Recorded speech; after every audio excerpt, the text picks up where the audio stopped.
is Histories and Mysteries. I'm your host, Ashley, and your other host is... Jessica. I don't even know what you're doing this week. Oh. I know you're doing concussions. Yeah, we could just call it the Aaron Hernandez case. Aaron Hernandez? Okay. Yeah. Okay. All right. Take two. This is Histories and Mysteries. I'm your host, Ashley, and your other host, Jessica. And on this week's episode, Ashley is going to be talking about the Aaron Hernandez case, and I'm going to be talking about the Cleveland torso murders. Ooh. Yay. I almost forgot what your story was again. No, I almost forgot what my story was, and it's right in front of my face.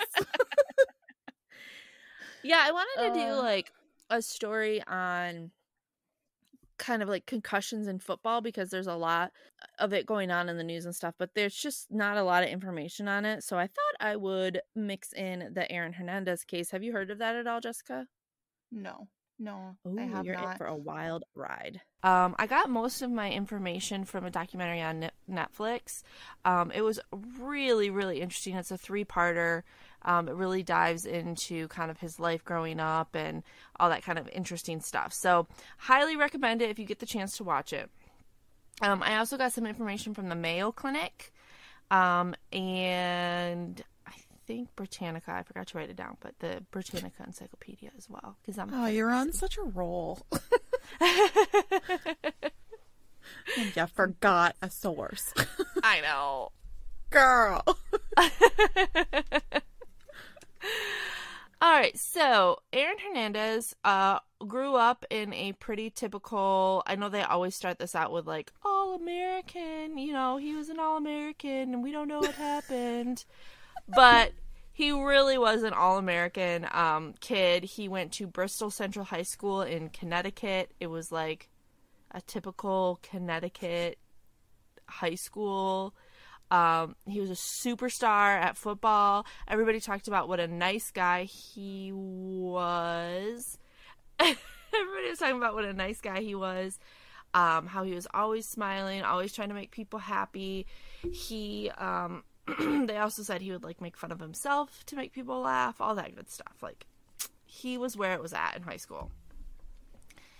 And, he played basketball, track, football, but he was like a star at football. His dad, Dennis, was also a former star football player, and his older brother was as well. So, like, football was in the family. That's pretty typical, and you can almost see where this is going. I think you might. His family was a big UConn family, University of Connecticut, for my Canadians who might not know. And... What? UConn?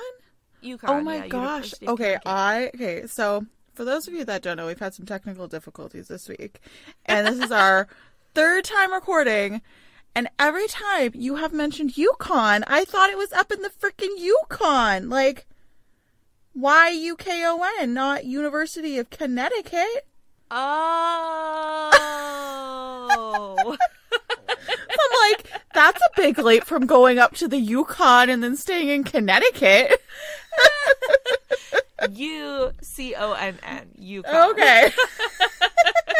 Sorry, I should have made that a little bit clearer.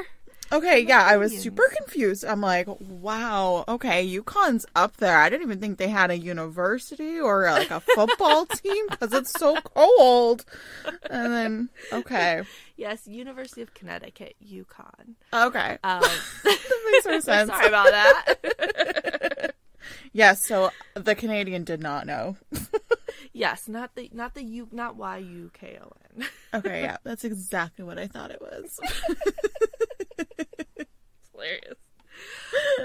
So they were a big UConn, University of Connecticut family.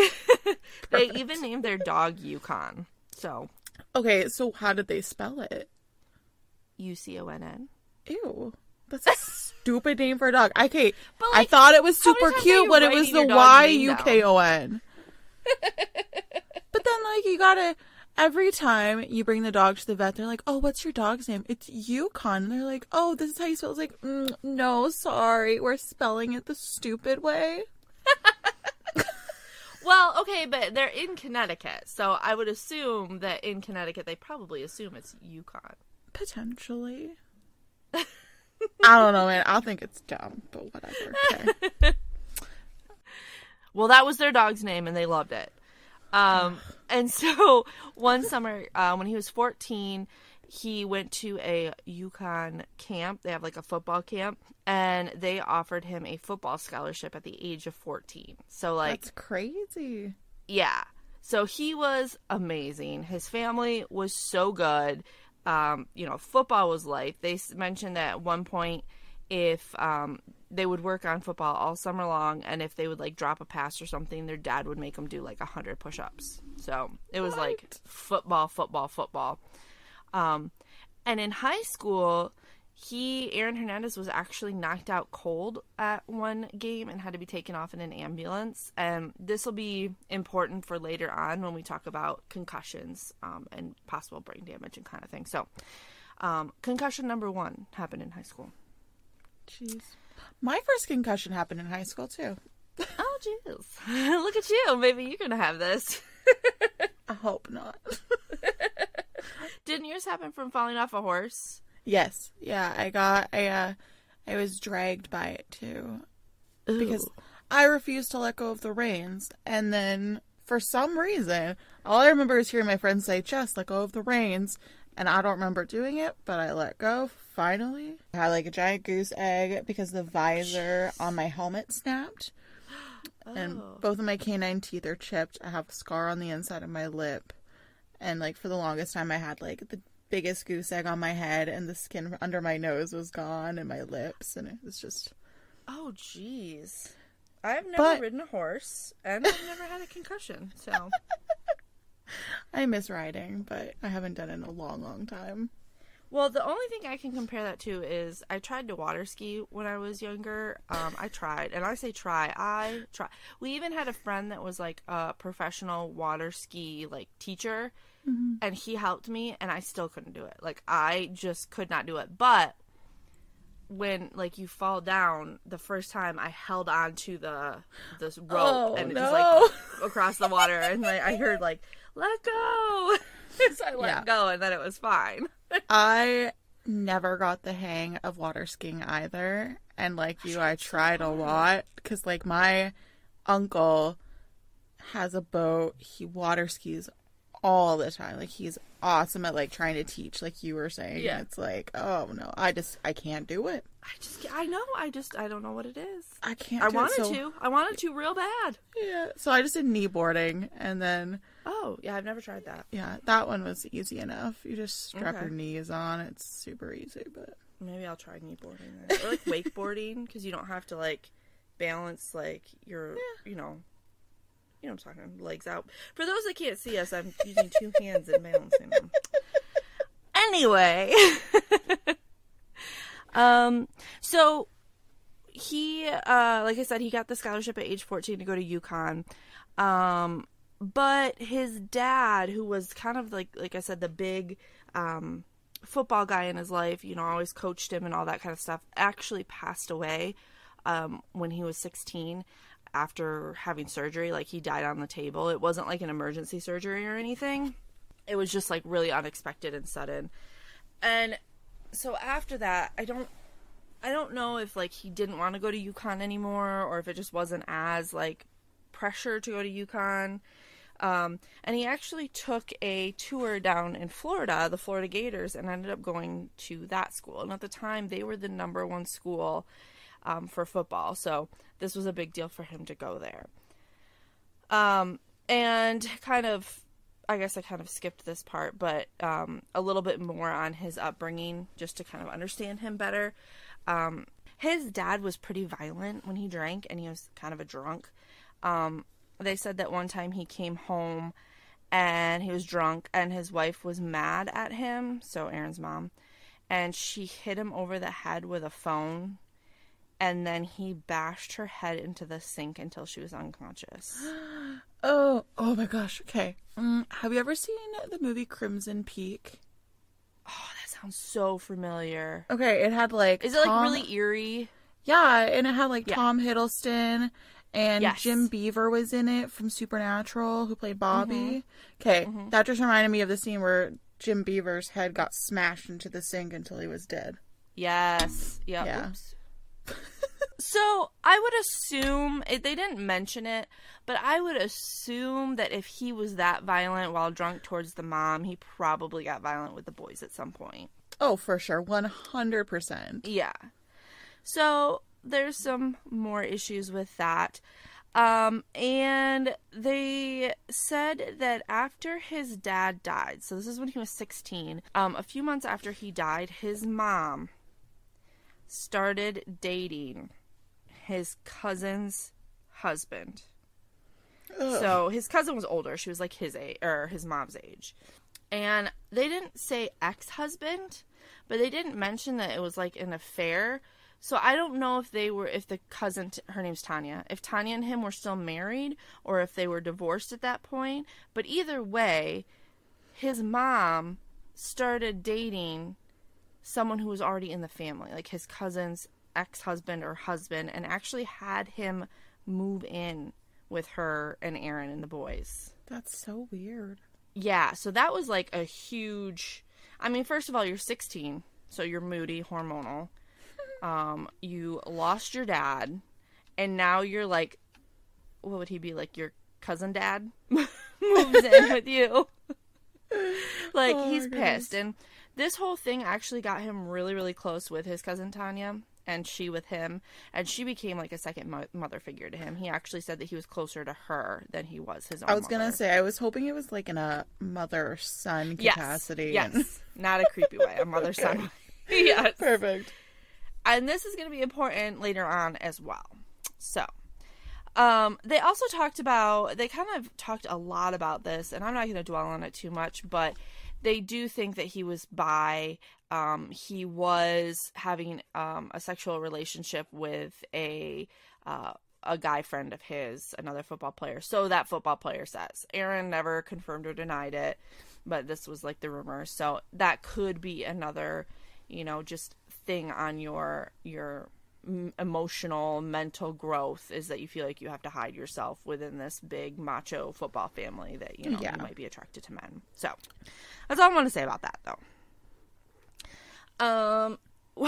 His mom was really interesting. On one of the interviews with him, they had a lot of phone calls that he made from prison, and one of the phone calls he made, he was talking to his mom, and he's like, they were talking about, when his cousin dad moved in, and he was like, you really fucked me up. Like, that was awful. And she's like, no, I'm not going to live with that. I didn't do that. I'm not living with that. So basically saying, no, you're fine. It wasn't my fault. Like, that didn't affect you at all. I hate that. Yeah. Because it's like, I'm not taking responsibility for anything. Exactly. You're on your own. You did this to yourself. Exactly. That's stupid. I hate that. Yeah. So at this time when all this was going on, like I said, he was 16, and him and his cousin Tanya got really close, and so he actually hung out at her house all the time. And her house didn't really have any rules. They just got to party and smoke pot and all this kind of stuff. And as a 16-year-old going through all of this, like, that's heaven, right? Like, they loved it. So he was over there all the time. And this is where he meets Carlos Ortiz and Ernest Wallace. And they were pretty familiar with the prison system. They were kind of, they were into drugs and dealing drugs, but they weren't anything like hardcore by any means. Like, they once got in trouble for stealing some like bicycles and, nothing crazy, not doing like murders and stuff out there. But that's where he met them, and they started to get really close, as friends, and they were all like this little clique that hung out. So now after this point, Aaron goes away to college, and like I said, he went to Florida. He was a Florida Gator. He was the number one player in the country at the time, on the number one team. And I don't know if you guys, I know you guys have like a Canadian football league or whatever, but you guys, and I know you have hockey, but I don't know like if yours is as crazy as ours is. Like high school football, especially like in the South, not high school, I'm sorry, college, they like run the town. Like they're like local celebrities. They don't really get in trouble. Like you can't touch them. They can do no wrong because they bring in so much money for the university. No, it's definitely like not the same capacity at all with college sports here. Mm-hmm. But like obviously people go crazy for the NHL, which is our National Hockey League. Like for the Toronto Maple Leafs usually, or like Montreal Canadiens. People are super crazy about them. Yeah.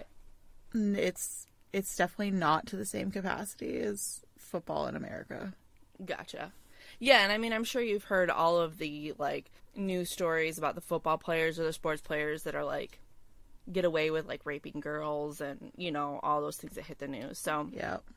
This is kind of the same thing here, and he was the best of the best.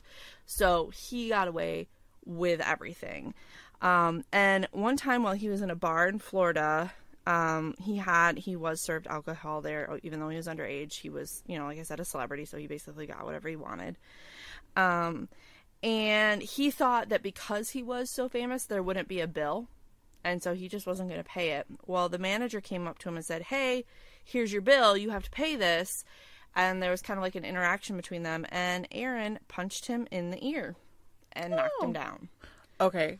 I really should be doing Billy the Kid this week because there are so many, like, parallels between our two stories. Yeah. You're doing that next week, right? Yeah. I could technically do it this week. I am done, but I just think it's funny. Yeah. Yeah, it's interesting, like, the troubled people, how you can find, like, the parallels in there. Yeah. So, let's see. Another time, in his freshman year of college, he got in a fight with some guys at a bar, and then he drove up and shot into their car with a gun. What? Yeah, both were hit, but they couldn't identify Aaron. They didn't know who he was, and there weren't any witnesses, so nothing really came of it. And I think even if they did have any evidence that kind of pointed towards Aaron, they weren't going to go after him. So how do we know about this story that it was him? I think they came forward later, maybe once he got more famous, they saw him and was like, hey, that's the dude, or something along those lines. I'm not sure. They just knew about it in the documentary. Yeah, but they didn't say like exactly how. So after, you know, clearly he's already gotten away with this kind of stuff. He's had a rough upbringing. And he also got caught in, college with weed a couple times. So even though, do you know how the draft works at all, Jessica, for the NFL? No. Okay. I mean, like, I can assume how it works, but I wouldn't know how to intelligently explain it. Okay. Well, the basic thing you need to know is they do it in rounds. So, like, you can, the first round pick is, like, it really important. And, like, the lower you get, the, like, less important you are. Yes. And the worst team gets to pick first. Yes. Okay, I did know that. Okay. Because that's how it works in the NHL as well. So, like, my husband kind of teaches me some things about that. That's the only reason I know. So, in 2010, he was the 4th round pick, which is pretty good, but it's not like what they expected from how good he was, played for the number 1 team. But he was picked a little bit lower because of his weed issues. Issues. So he actually had to write up a thing and sign it saying that he would stay away from drugs and he would get drug tested like every week or something along those lines before they would even draft him. So he did that, and they drafted him to the New England Patriots, which is, like, unfortunately, a lot of people hate them. My husband is a huge New England Patriot fan. They're, like, the number 1 team. I was going to say, aren't they, like, pretty good? Yeah, they're amazing. Tom Brady plays for them. Have you heard Tom Brady? Yeah. It's, like, usually, like, them and the Green Bay Packers, right? Yeah, they're, like, really, really good team. They always win. Green Bay Packers is okay. They're kind of hit or miss. I'm partial against them because, you know, I'm from Michigan and I'm a Vikings fan, but whatever. So as he started playing NFL, he got like increasingly paranoid and violent, and his temper kept getting worse. One of his buddies said that he always felt like people were always staring at him or looking at him, and he took that as they were like trying him, like they were like, you know, like egging him on. But his friend was like, dude, like, you're a really famous NFL player. Like, they're gonna look at you. That's why they're looking at you. They're not like testing you or trying to fight you. Like, yeah, you're famous. And he actually asked this friend to get him a gun because he was worried about all these people testing him all the time. He also would put like secret compartments in his car to hide his gun, even though he was allowed a concealed carry, so he could have it. But he was, like, still hiding it. And that's weird. In the documentary, they're, like, he's, like, trying to do, like, gang shit. And he's not, like, in a gang. Like, it's weird. That is really weird. Yeah. So, one of Aaron's friends was named Odin Lloyd.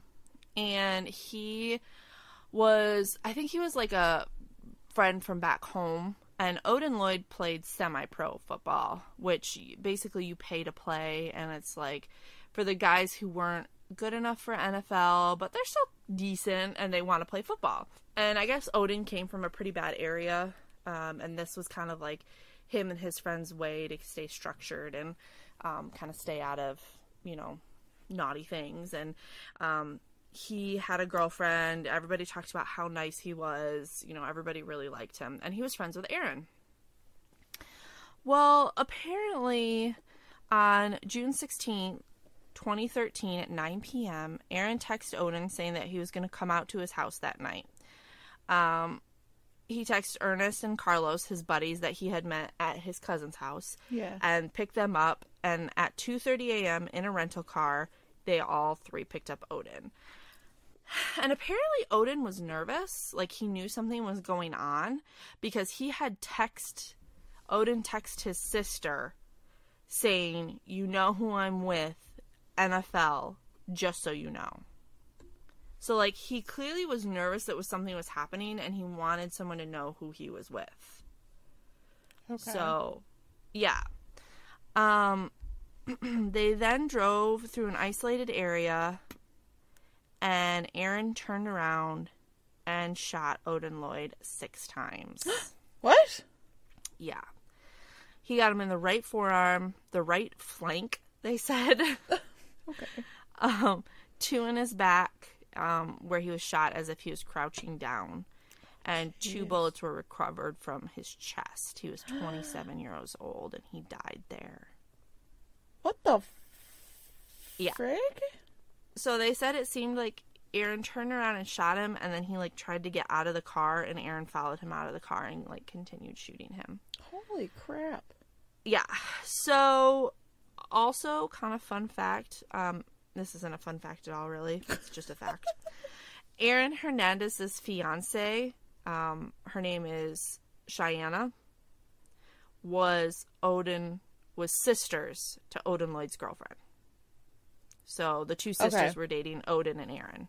Okay. Yes. And this tore them apart because Cheyenne chose Aaron over her sister. Which is oh my goodness. So all that's interesting says, ooh, yes, your favorite. I love them. I haven't used. I used them this week. Actually, I'm a liar. Oh, okay. So you're fine. So apparently, oh no, I didn't. I used them next week. You're so bummed about it. I use them for next week. Gotcha. Okay. So apparently Odin Lloyd was in a club, and he was chatting with some guys who Aaron had a previous altercation with. And that was it. That was the reason why Aaron murdered him. Because he said he couldn't trust him anymore because he was talking to these guys that he had an issue with. Oh. So that's why he murdered him. Isn't that ridiculous? Yes. So, in January 29th, 2015, started the murder trial of Odin Lloyd.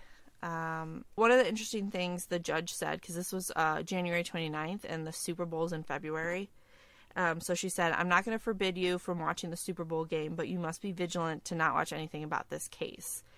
And she wouldn't allow anyone in the courtroom if they had any type of fan wear on, so any type of New England Patriots wear on. However, this did cause him to lose a lot of fans, and the NFL even did a swap jersey day where you could come in and bring his jersey and swap it for a new one. Oh, no.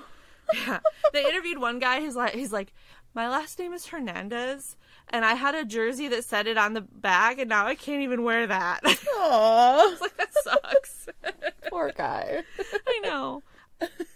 So, during the investigation, police were actually tipped off by Cheyenne's sister, the one who was dating Odin at the time, to look at the footage of the security tapes from his home. So he ended up putting in this huge security system around his home because he was scared of someone coming to retaliate. And I'll tell you why in a little bit. Okay. But, so he had this huge security system at his home, and they went to look at it, and conveniently, the tapes that happened, like, right after Odin was murdered, were erased. Oh. But he didn't get them all, and it still showed footage of Aaron, Ortiz, and Wallace pulling up to his house just after the murder.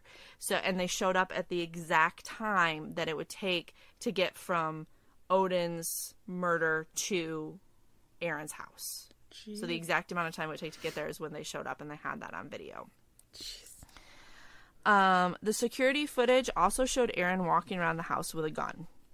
And they didn't have this gun. They couldn't find the murder weapon, so they're thinking that this was the gun and he hid it somewhere.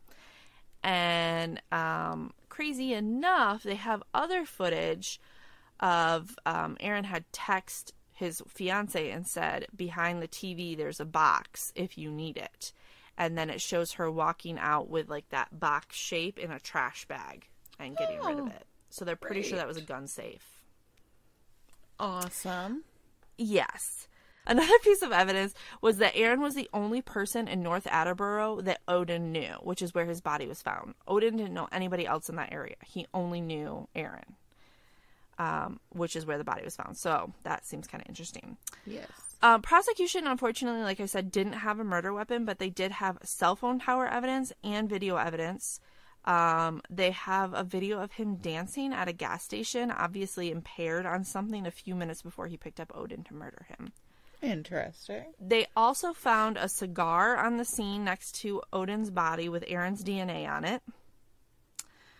The rental car was returned to the rental place with bullet shells in it, and it was rented out in Aaron's name.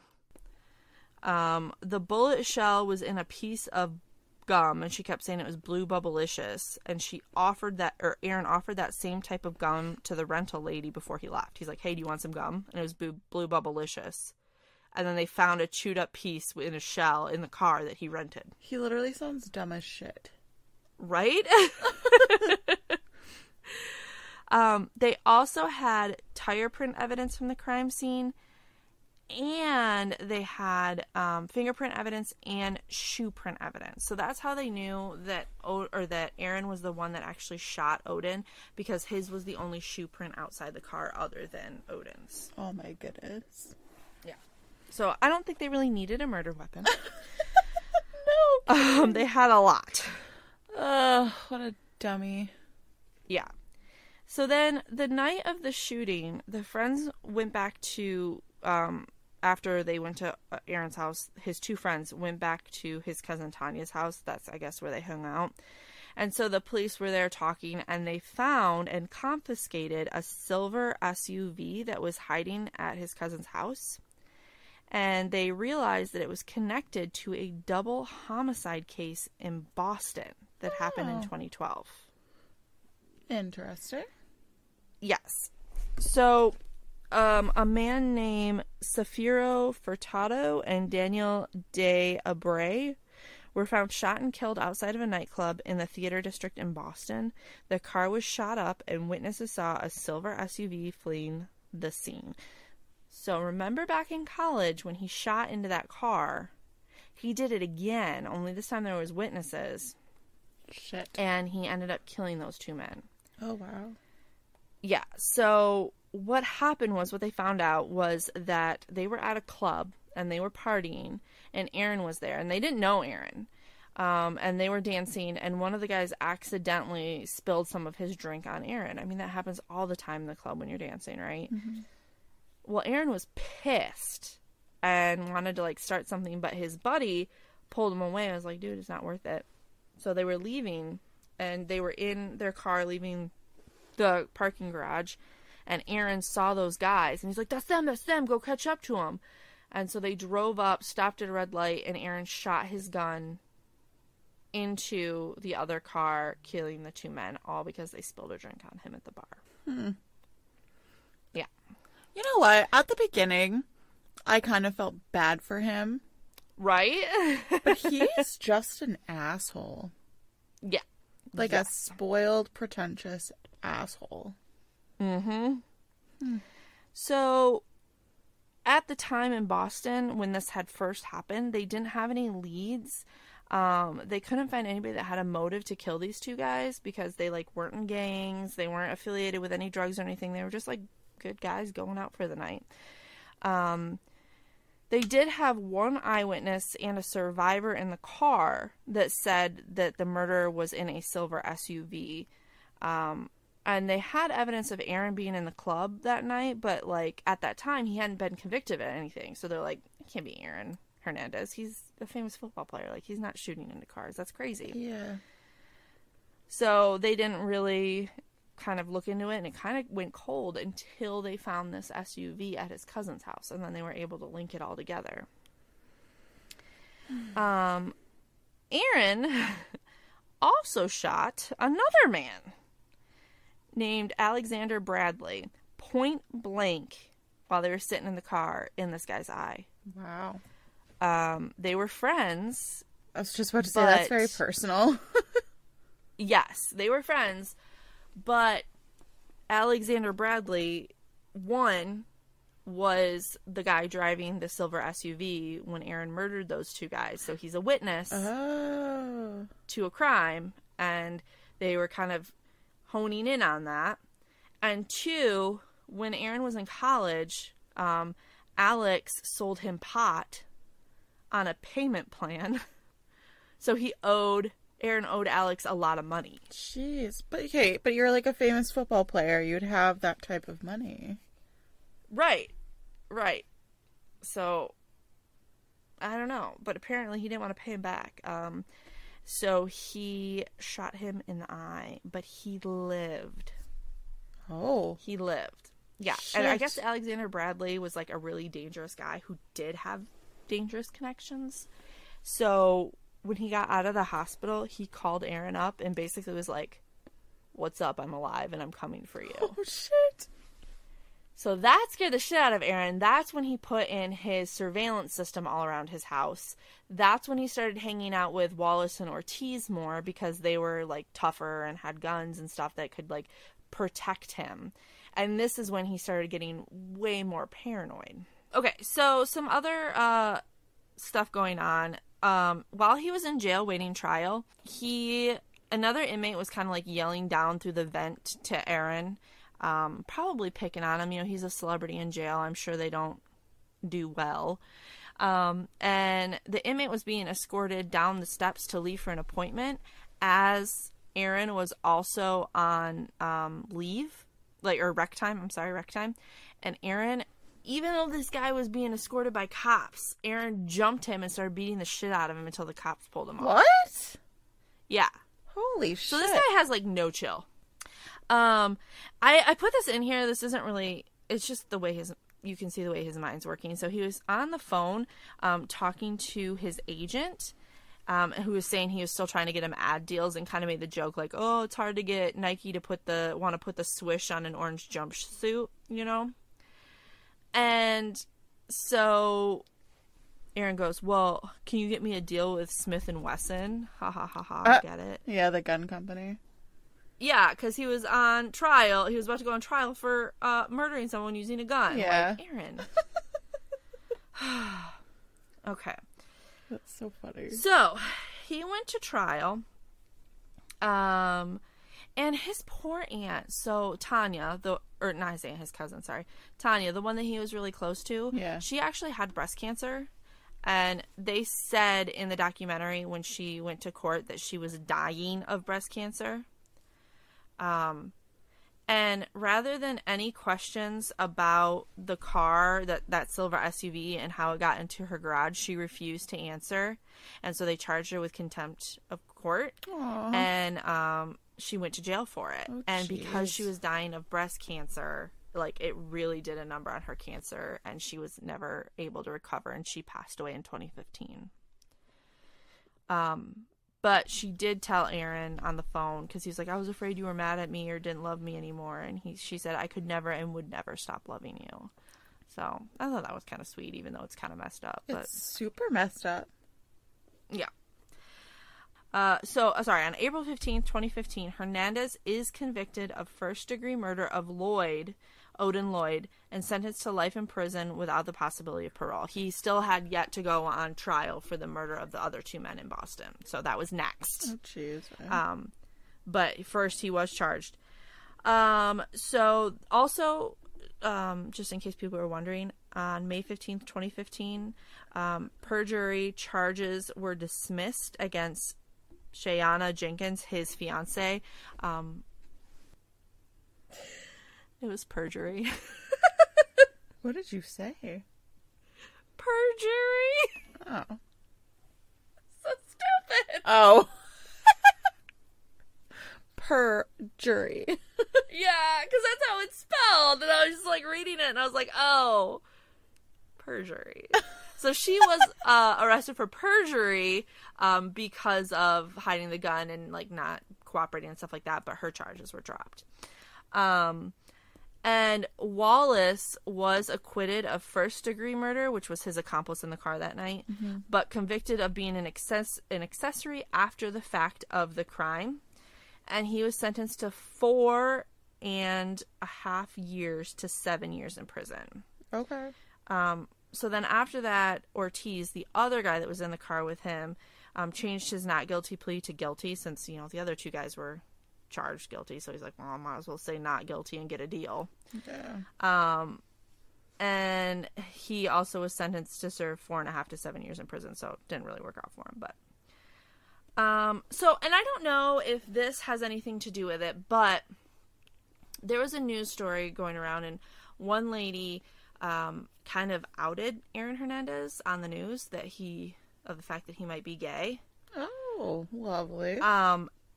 And 2 days after that, on April 19th, 2017, Aaron Hernandez was found dead in his prison cell by correctional officers after apparently hanging himself with his bedsheet. Oh, that is not what I expected. Yes. And we're almost on the anniversary. Yeah. And so I don't know if it's because he was just convicted to life in prison, if it's because, he just got outed on national TV and he's like, this supposed to be this big football player. Because he still had appeals. Like, he still could appeal and stuff. Yeah. So I'm not really sure, obviously, what caused it. But apparently, Massachusetts has a law that if you are not granted all of your, court due, so, all of your appeals and all that stuff, then you technically can't be found guilty. So after he died, the Massachusetts Superior Court vacated his murder conviction. What? Yeah, and it's called abatement ab initio. I'm sure I'm saying that wrong because it's Latin. Mm-hmm. But that's this law that they have. So he was vacated. So he was no longer a convicted murderer. That's not fair. I know. And that's what Odin's family thought, too. They were pretty pissed about it. Yeah. And so they fought it. And on March 13th, 2019, the Massachusetts Supreme Judicial Court reinstated Hernandez's conviction. Good. And actually ended that law in the state. Yeah, so that's that a law pretty is no longer stupid there. law. Yeah, yeah. So he is still a convicted murderer. And I know that this story is getting a little long, but I did want to quickly kind of touch on what we were talking about with his concussions. And a lot of football players are finding this out the hard way, that all these concussions are leading to something called chronic traumatic encephalopathy. There we go. Or CTE. And it's a degenerative brain disease that leads to memory loss, depression, and dementia, and can lead to violent outbursts. One of the San Diego Chargers player was like one of the best in the NFL. His name was Junior Seau. And he took his life using a gun. But he shot himself in the chest so that they could study his brain because he thought he may have CTE. Oh, shit. And sure enough, he did. He had CTE. He had shrunken and hardened brain cells, which are telltale signs of CTE. Wow. I mean, way to take one for the team. Yeah. So, Aaron Hernandez's family also decided to donate his brain to this study. And they found out that he had very advanced stages of this disease at only the age of 27. Wow. He had a lot of damage, especially in his frontal lobe. And the lady doing the research, the doctor doing the research, said that it was the first case she's seen with that much damage in that young of a person. Wow. And this disease can cause impulsiveness, rash decisions, violence. And if you see the pictures of like a healthy brain next to a CTE brain, it's insane. Like, it's so much smaller and shrunken. It's really crazy. You can see a difference between it.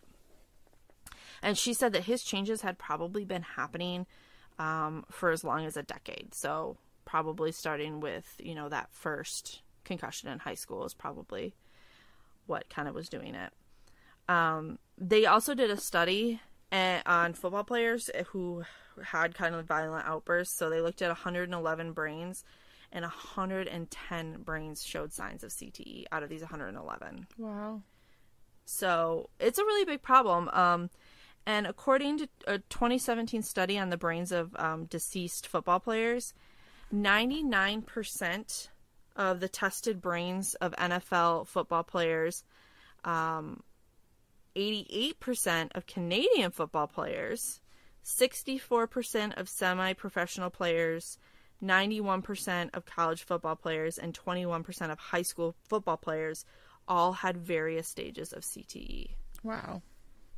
Yeah. So there are also around 4,500 former players who joined a class action lawsuit against the NFL alleging that it had covered up a growing body of medical evidence about head trauma related to CTE in ex-NFL players. And they did reach a settlement with them in 2013. So this is a huge thing that is really affecting football players around the country. And I just thought that was pretty interesting.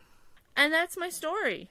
That was crazy. Yeah. So I thought that was a really interesting case that, kind of led to this whole study of CTE and just his, different violent outbursts that you could see throughout his life. Okay. So I'm going to be doing the Cleveland Torso murders or the Kingsbury Run murders. Yay! So it goes by both names. I've heard of the Cleveland Torso murders, but I don't remember a lot about it. I'm pretty sure it has something to do with found torsos, though. Yes. A lot of found torsos. Okay. So, content warning for everybody. And I use the Cleveland Police Museum website. But I also use BuzzFeed Unsolved. Okay. Oh my gosh. I have a baby and a dog in here. This is fun. I wasn't hot and now I am. Okay. So today I bring a murder mystery and a little bit of history. Ooh. So a trifecta, if you will. So a histories and mysteries story. Exactly. Ba-dum-bum. Okay. So between the years of 1935 and 1938, there was a murderer on the loose. Ooh. Even though the killer is unknown to this day, they have been referred to as a male, so those are the pronouns I'm going to use. Okay. So he had killed and mutilated a minimum of 12 individuals, but only 2 of those victims were identifiable. Oh, jeez. All of the victims had been decapitated, and unfortunately, it was while a majority of them were still alive. Oh. So, at the time, the perpetrator was unknown, yet today, researchers are certain that they are, like, aware of who committed the crimes. Okay. So, I'll talk about that a little later. Safety Director Elliot Ness stated he solved the crimes, but nobody was brought to trial, and no one was identified as having committed these crimes. And Safety Director Elliot Ness was also responsible for taking down, I believe, the breweries of Al Capone. Oh, interesting. So he was legendary and a very famous, like, safety director dude. I don't even know what he was, really, but he was legendary. But he was good at it, whatever it was. Yeah, he was very good at his job, so that's the thing we need to focus on. So Cleveland in the 1930s was a city on the up and up. It was a melting pot for laborers needed to sustain the economically powerful steel and manufacturing base at the time. And remember, this was around the time of the Great Depression, which kind of varied in its start and end times. However, it was mostly in 1933. So despite this, people were finally starting to get on their feet again in Cleveland specifically. And there was major excitement surrounding the conventions that were slated to take place in 1936. So the Great Lakes Exposition commemorated the 100th year of Cleveland's incorporation as a city. Ooh. And there was also the Republican National Convention, where Governor Alfred Landon was nominated for president and Frank Knox was nominated for vice president. Oh. So that was just a couple of the conventions that were being held that year, but there was a ton more, and it kind of goes to show that Cleveland was really starting to recover from this Great Depression. Gotcha. So it was unfortunately during this time that a very prolific serial killer decided to go on his wonderful spree on the citizens of Cleveland. Well, they love to pick on people when they're down. Yeah, exactly. And that's exactly what happened, because these crimes distracted the people from the prosperous times that were currently going on. Okay. Which is really shitty. As quickly as the crimes had started, though, the murders also very abruptly came to an end when they did cease. Like, it was just all of a sudden they were there, and all of a sudden they just stopped. It was very odd and very random. So how long was the spree for? Between the years of 1935 and 1938, like I said at the beginning. Sorry. Sorry, that was very sassy. I apologize. Sorry, Mrs. Thompson. I feel like I'm getting scolded by my teacher. Oh my God. I do that to my kids all the time. They'd be asking a question. I'd be like, it's this, like I said in the beginning with the instructions that we went over. Well, I think that this is very commonplace for you and I now. All right. So, as I said in the beginning, you know how I said that they were called the Kingsbury Run murders as well? Yes. So that's because the Kingsbury Run is a prehistoric riverbed that runs from the Flats to East 90th Street. And to this day, the train and transit tracks still run through this area, which is really cool. Back in the 1930s, however, Kingsbury Run was dark and dangerous. Ooh. The homeless members of the community were living there in ghastly conditions in what was called the hobo jungle. Oh, not very. Ooh. Then. No, so it was the people, like, because of the Great Depression, they were just kind of down on their luck and they became hobos. I take back my ooh. That's sad. Yeah. So most, like, transients, they rode the train in order to escape from the brutal winters, or to just keep moving along because, like, why not just move on to other places, right? Yeah. Especially if you could just hop on a train and go. Right. So, as if this wasn't bad enough, though, it was also near a slew of bars, brothels, and flop houses, which, when I looked up what a flop house was, it was either a cheap hotel or a rooming house. Okay. Just for everybody else. I always kind of like, when I heard flop house, I always thought of just like a really rundown, gross, like you stay in there for like a night or so and then you leave. Yeah. Like you flop and then leave. You flop down. That's basically what it was. Okay. So, and then there was also a bunch of like gambling dens in that area too. So it just kind of reminds me of like the Red District. And if that didn't paint an obvious enough picture, this is where those horrible Cleveland torso murders happened. Oh, perfect. So, as if these people didn't have enough going on in their lives, they also were plagued by this horrible person. Perfect. Just adding salt to the wound. Yes. And I know I said content warning at the beginning of my story, but let's just add it right here, because this is where the stuff just piles up. So, September of 1934, a woman's torso with the thighs still attached. So it was cut at the knees. It washed upon the shores of Lake Erie, and it was discovered by a young man. I don't know why that creeps me out more that the thighs were attached than if they weren't. Right? Yeah, I don't know why. I don't like it though. I'm not a fan either. Like, it's all so creepy. Yeah. So, the county coroner, H.A. Pierce, observed that there was a chemical preservative on the skin that made it red and leathery. Oh. So, that's important to note for later. Okay.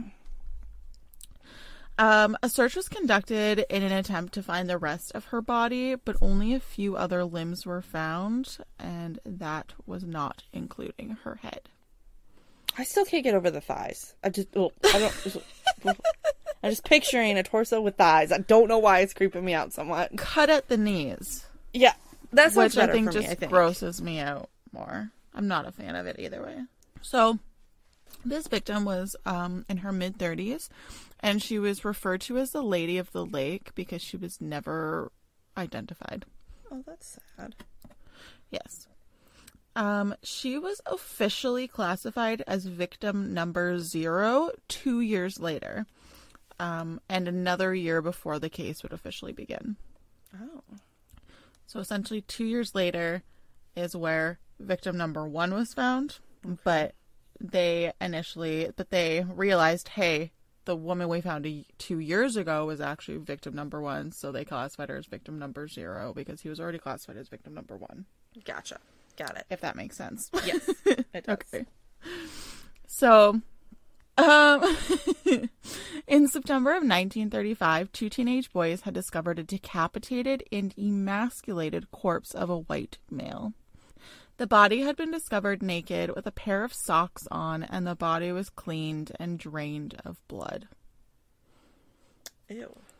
Are we creeped out more that the socks were on, or Yes. less? Yes. More. More, right? Yeah. Because I feel like that's a very deliberate thing to do. But it's just, it's weird though. It's like, he cuts off his penis. Yeah. And he but cuts then off his leaves head, the right? socks on. Yes. Yeah. And he, like, cleans the body and leaves the sock. Like, that's a deliberate... Right? Okay. Also, this victim, his pictures can be found online. Oh. Like, I was using the police museum's website, and they had the pictures of his decapitated body in the field, and then also a separate picture of his head. Oh, that's... Why do they put pictures like that up? I feel like that's kind of, like, disrespectful, you know? I think after almost 100 years later... Oh, yeah, okay. Okay, I'm with you on that one. Yes. It was in 1935. And what year was this from? I'm just kidding. 1935. Alright, so the body also had rope burns around both of his wrists, and the coroner had determined that this male had been killed via decapitation. Okay. He had been identified as Edward Andrassi, and he had been identified via his fingerprints. He was a 28-year-old white male, and he had been identified because he had an arrest record. He was also thought to be homosexual, and he frequented the Roaring Third, which was that area of town with the brothels and the bars and the gambling dens. Okay. And I was just thinking about it, but, like, because he was thought to be homosexual, maybe that's the reason why he was emasculated as well. Yeah. Like, it kind of reminds me of, like, Jack the Ripper kind of thing, where he's targeting, like, the prostitutes and all those, like, seedy people and kind of punishing them, right? Mm-hmm. So I wonder if he was either homosexual himself and was, like, taking, like, not come to terms with that and taking it out on them, or just, like, hated them for some reason. Yeah, exactly. Interesting. So, like I kind of mentioned earlier, his head was found, but they never really indicated where. Like, I don't know how close it was to his body, but they did find his head. Gotcha. And he was found at the bottom of Jackass Hill. Oh, okay. Well then. Like, what a horrible way to go.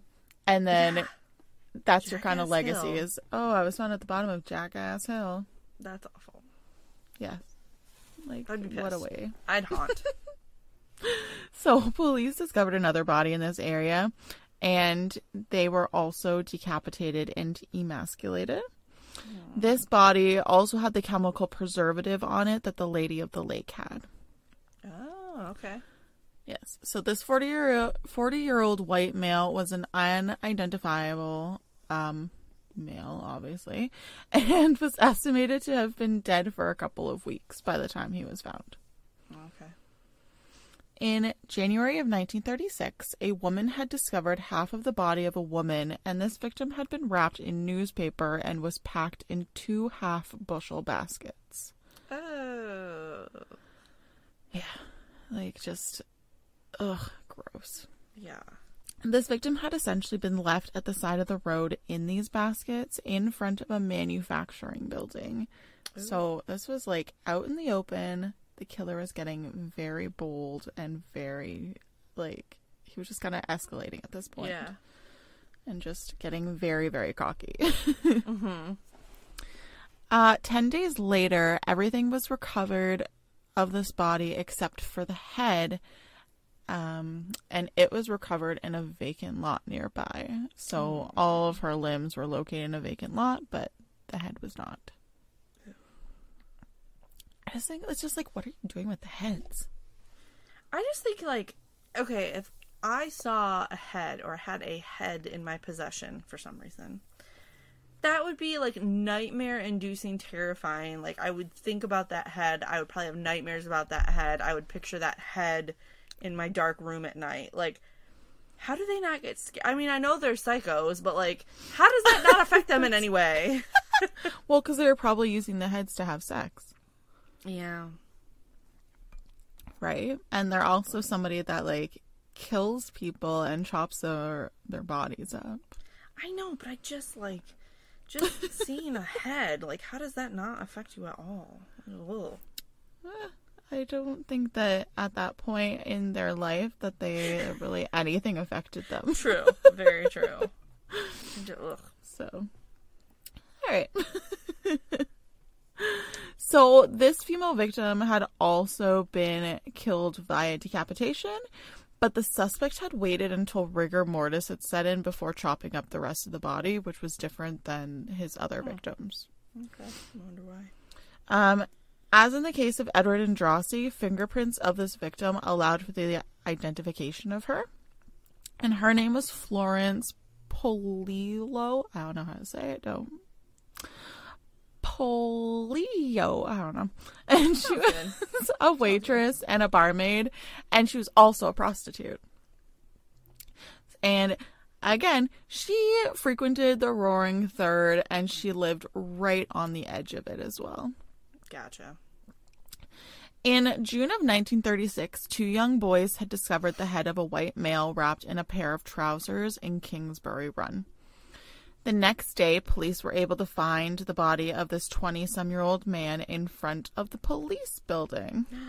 Oh, wow. He is getting brave. Yep. Dumped the rest of the body in front of the police building. Wow. He had also been drained of all of his blood, and his body was intact, minus his head, obviously, which they found the day before. Our good pal, Coroner Pierce, also determined that the cause of death was by decapitation. Would you want to go out that way, though? No. Like, if you had to choose how you would go out, how would you go out? Nicely like, in my sleep. in a from, gruesome like, a way, heart I attack. guess. Like, in a non-natural death way. I mean, I guess, like, if I was getting decapitated, like, by a guillotine, sure. But I'm sure they were not fast and sharp, and, like, it probably took a couple, whatever he was using, so it was probably excruciatingly painful. Yeah. So I definitely don't want that. Maybe, like, a drowning, or, like... Because they say, like, the last bit before you drown is, like, euphoria. Yeah. I don't know. How would you go out? How would I go out? Yeah. Bullet to the head. Oh, that's what I want. That one. I'll pick that one. Bullet to the head, end it right away. Yeah. Yeah, I want that one. Never mind. That's the one I pick. But, I mean, some people can survive from a bullet wound to the head, so, like, I'd want it to be, like, a shotgun. Yeah, because I don't want to end up like a vegetable or something. No, exactly. So, like, a shotgun to the head, blow my brains out. Yep. If I had to go any brutal way, that's the way I would want to go. Yep, that's what I picked too. Definitely not by decapitation. No, that would be... It makes me think of... Cody, my husband's rewatching Game of Thrones. Oh, And the scene where... who was it? Someone was trying to decapitate someone, and they, like, didn't do it right, so they had to chop them, like, 3 or 4 times. Like, I would not... Ugh. No, that's terrible. I would hate that. Yeah. Okay, so this... Yeah, so his cause of death is decapitation. And even though this victim had all of his fingerprints intact, he had 6 very distinctive tattoos all over his body. The police were never able to identify him. Really? Even back in the 1930s, you wouldn't think many people had tattoos. Right. And he had all of his fingerprints intact. He was, like, found near the Kingsbury Run, so it's, like, a bunch of no good dilly-daddlers. And then, yeah. And then he had all these tattoos. And, like, a plaster was made of this man's head. And a diagram was made showing the location of all of his tattoos. And it was displayed at the Great Lakes Exposition of 1936 in Cleveland to try and see if all of the, like, hundreds of thousands of people would know who he was. And no nobody one could did. identify him. Wow. There was over 100,000 people that saw the plaster of his head and the diagram of his tattoos, and nobody was able to identify him. Wow, that's crazy. That's crazy. Yeah. And the fact that they displayed him at this convention is just crazy. Yeah. So the death mask, along with 3 other death masks from this case, are on display at the Cleveland Police Museum. Oh. Which is crazy. So, in July of 1936, the decapitated body of a 40-year-old white male was found by a teenage girl. Like, how horrific. Poor thing. Yeah, how horrific. Yeah. It was later determined that this man had been killed where his body was found because nearby his head was a pile of bloody clothing and a large amount of blood had seeped into the ground at this location. Oof. So it appears that all the other ones had, like, the murders had happened elsewhere and then the bodies were dropped. But this one kind of seems to have been in, like, the heat of the moment. Okay. Interesting. Yeah, so he's getting very bold because it's, like, kind of out in the open, right? Yeah. Yeah. In September of 1936, while trying to hop a train at Kingsbury Run, a man tripped over the upper half of a man's torso. Like, just imagine you're just like, la-di-da-di-da-di-da, get on the train, and then you just trip over a body and faceplant into the ground. I would die. I would just die. Because, like, you probably, at first you think, you're like, what the hell, did I trip over someone's luggage? Or, like, Yeah. And you look down, there's, like, a fucking body. No, Right? And just a torso. Ugh. The upper half of the torso. And then it Okay. just doesn't even have a Were head. there You're thighs just attached? Because I would really die if there were thighs attached. I really don't like that. I don't know. Oh, no, they weren't. Because the police were then able to locate the lower half of this man's torso and parts of both of his legs. That doesn't freak me out. You could have legs that are by themselves. That's fine. It's just when it was attached, did not Legs like it. for days. Oh, legs for days. Oh, legs for days. So they had to dive to get, like, to retrieve the rest of the guy's body parts. Gotcha. And during this recovery, there were a number of spectators, estimated to be around 600 people, and the suspect was probably among them. Oh my, 600 people showed up just to watch some people dive into a lake? Yeah, to get this guy's limbs. Wow. I'm sorry, I have better things to do with my day. Right? Probably not back then, well, though. Probably not. And during the Great Depression, it was probably like entertainment that they needed. Exactly. So this was victim number 6, and his cause of death was also believed to be decapitation. Okay.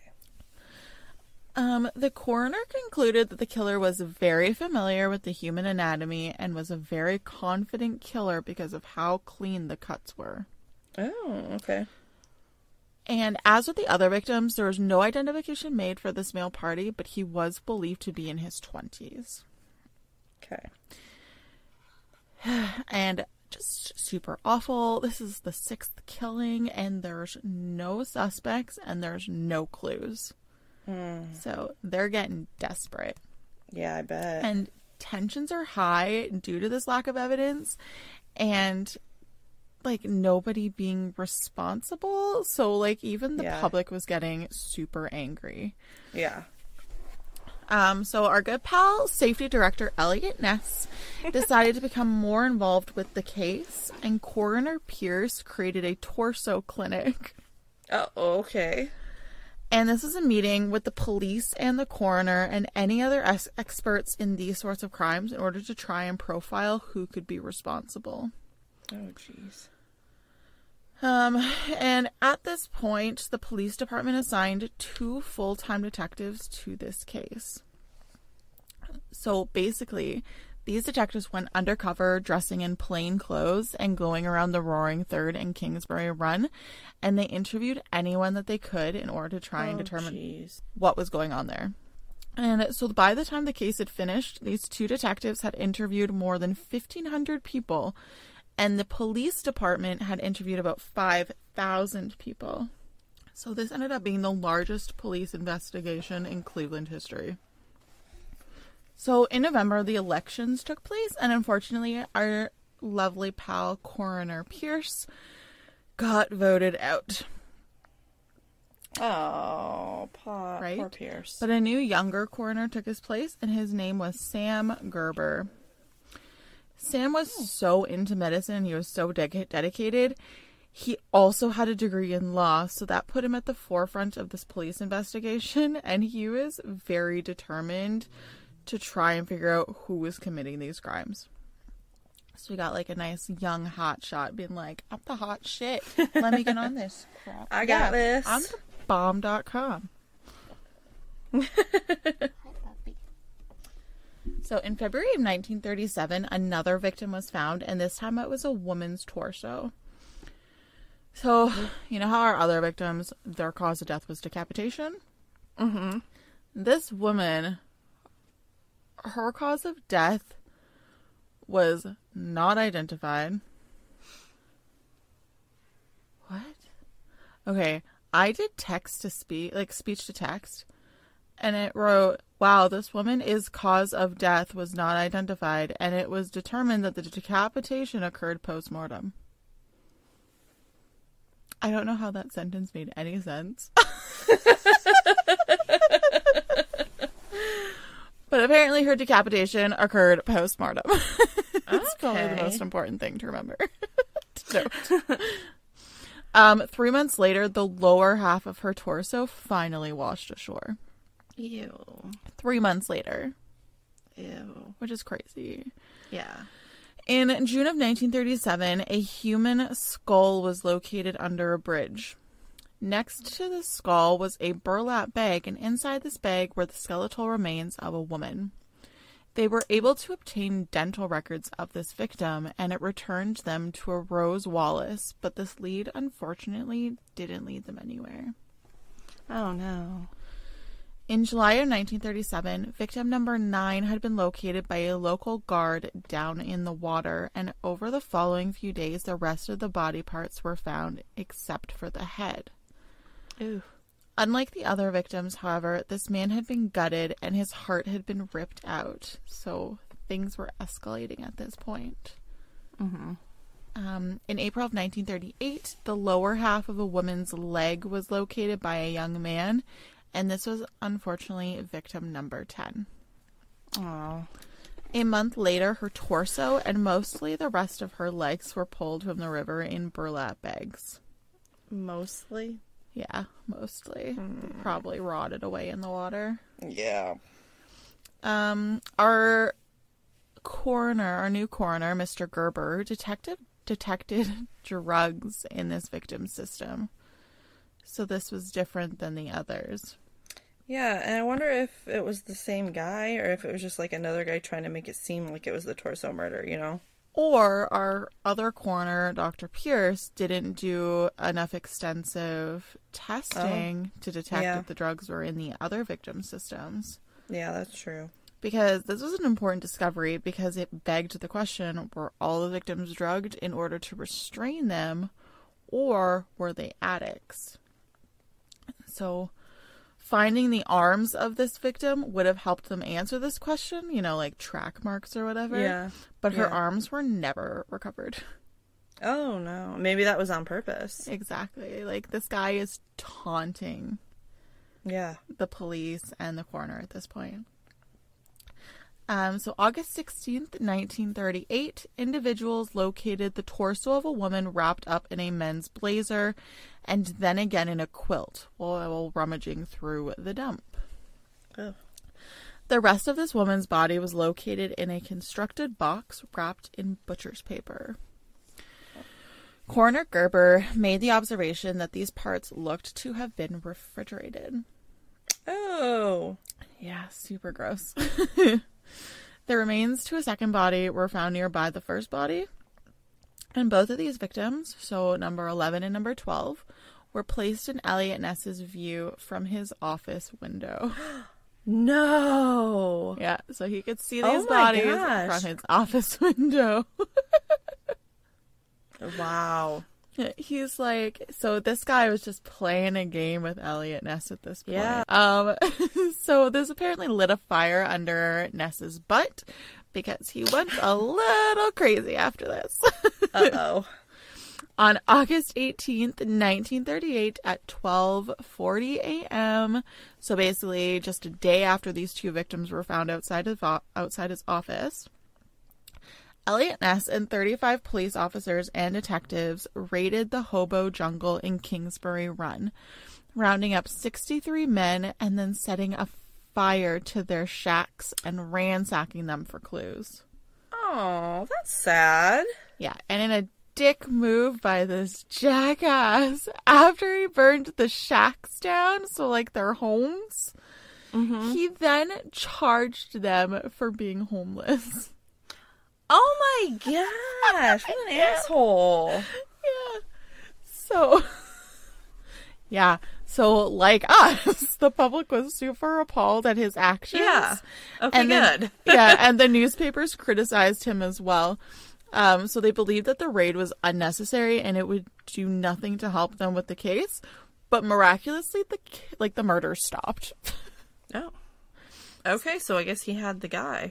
Well, who knows? In July of 1939, the county sheriff arrested a 52-year-old bricklayer named Frank Dolezal for Flo Polio's murder, who was victim number 3. Okay. Frank had lived with Flo for a while, and it was also discovered that he was acquainted with Edward Andrassi, the first victim, and Rose Wallace, our skeletal remains victim. Okay. Frank confessed to these murders, but his confession appeared to have been coached, and he later recanted, stating that he had been beaten into confessing. I mean, I can see why he would know several of them if they were all hanging out kind of in the same crowd in the same area doing the same things. Right? Like, that would make sense to anybody. Yeah. But, oh, well. So, while he was waiting for his trial in his cell, he was found dead, and he had apparently hung himself in his jail cell. Wow. But the weird part about this, Frank was 5'8". Okay? Okay.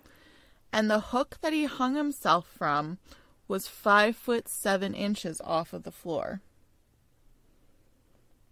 So this man is 5'8" himself. And top to bottom, the ceiling to the floor is only 5'7". Or where he hung the hook from was only 5'7" off the floor. I mean, I guess you could, like, lift your legs, like, if you really wanted to die. He also had 6 broken ribs. Oh, okay, well, that's different. Which were obtained while he was in police custody. Because remember how he, like, recanted and so that he was beaten into confessing to the murders? Mm-hmm. Yeah, so... Okay. Based on this autopsy, forensic science experts indicated that he didn't end his life the way people were told that he did. But they never explicitly said that he was murdered either. Okay. So basically they just told the public, yeah, he hung himself, he killed himself. Oopsies, sorry. To this day, no one thinks that Frank was the torso killer, and it's kind of unknown why the sheriff thought he was. But to me, I think that he just wanted to blame it on somebody. He just needed somebody because the public was pissed at him. Exactly. Yeah. So I have another suspect. Ooh, okay. His name was Dr. Francis E. Sweeney, who was Elliot Ness's secret suspect. Oh. This guy named James Badal spent 18 years researching this case, and he believed that this was the suspect as well. So, Francis would have had the skills and anatomical knowledge to commit these crimes. He also abused alcohol, abused his family, and he was missing for days at a time, and neglect of his practice. So he was a doctor. Shortly after the final murder, he checked himself into a mental institution, and then the killings stopped. Okay. In 1956, he was diagnosed as being schizophrenic. He was given a polygraph test to which he failed, and the inventor of the polygraph, Leonard Keeler, indicated to Elliot Ness, quote, "That's your man. I might as well throw my machine out the window if I say anything different," unquote. Oh, wow. Okay.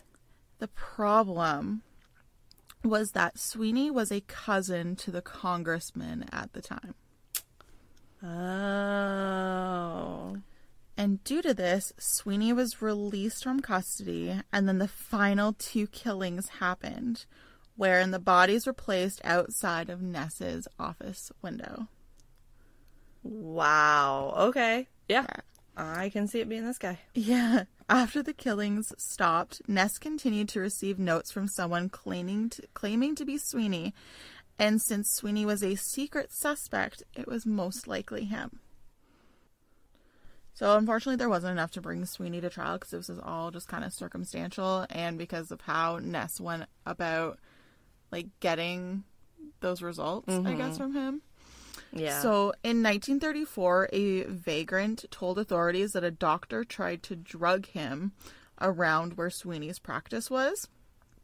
But due to him working out of a modest-looking building and not one looking like an actual medical building, the vagrant couldn't tell authorities what building it was, and they dismissed him. Oh. It is believed that he got away with the murdering of these people, and that no blood evidence was kind of found because he had a deal with an undertaker. And right next door to Sweeney's office was a funeral home. Oh, jeez. So he may have had a deal to perform surgeries on unclaimed bodies in the funeral home. That's kind of what the running theory was. Okay. And conveniently, the funeral home had a concrete ramp which was located directly behind the building and led to the undertaking facilities. Interesting. So it's thought that he lured people to his office with the promise of alcohol or drugs. And that's kind of why some of them had drugs in their system. Gotcha. The problem was that the only evidence they had was that Sweeney fit the profile. So, like I said before, it was very circumstantial. Well, and especially with his connections, like, you'd have to have a lot of, like, really hard evidence on him. Yeah, exactly. And I mean, there are those that don't think that he's the killer, but based on everything, I think he's the killer. He sounds good for it. I mean, everything matches up. Exactly. So all the police records from this case have also either been lost, destroyed, or removed. So that kind of also begs the question, like, what are they hiding? Are they hiding something? Yeah. But anyways, that is my Cleveland torso murders case. I loved it. I mean, I didn't love it. You definitely gave me a new thing to have nightmares about. A torso with thighs. But I love it. It was good. Well, next week we have a pretty big announcement for you guys we're pretty excited about. And if you would like to get more of us between now and then, you can find us on our website at historiesandmysteriesPodcast.GoDaddySites.com. And we look forward to bringing you 2 new stories next week. Bye!